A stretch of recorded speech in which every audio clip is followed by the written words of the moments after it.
राम राम शेतकरी मित्रांनो, यावर्षी जो वातावरण आहे हे भलतंच वेगळं झालेलं आहे. रोगराई जास्त प्रमाणात आहे यावर्षी.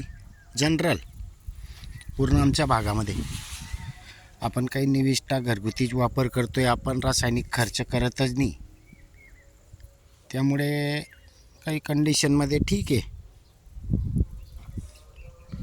पण पानं गुंडाळलेली, पण फुलपाती योग्य पद्धतीने चालू आहे तरीसुद्धा.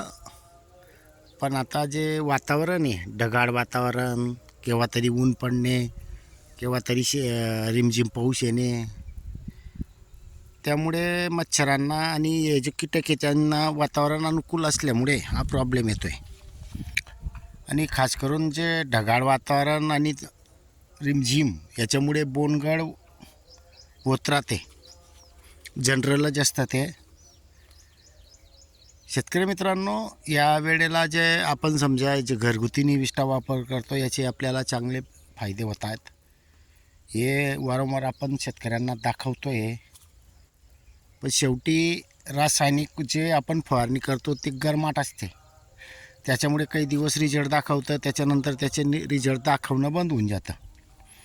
आपल्या याच्यात तसं नसतंच. आपल्या याच्यात समजा पानं खराब बी दिसले पण फुलपाती बोंडे हे लागणं महत्त्वाचं असतं आणि ते लागत राहतं.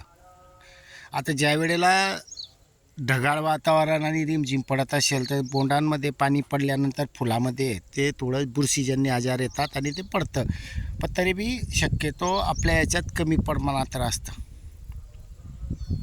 तर ह्या कंडिशनमध्ये 2 जूनचा कापूस आहे आपला.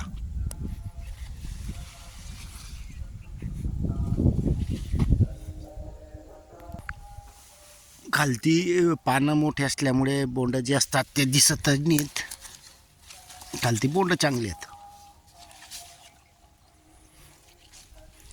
कमीत कमी छोटं झाड आहे, पण 12-13 फरफांद्या लागलेल्या आहेत. वातावरण बरोबर नसल्यामुळे अपेक्षित जे पसरण पाहिजे होतं ते नाही अजून.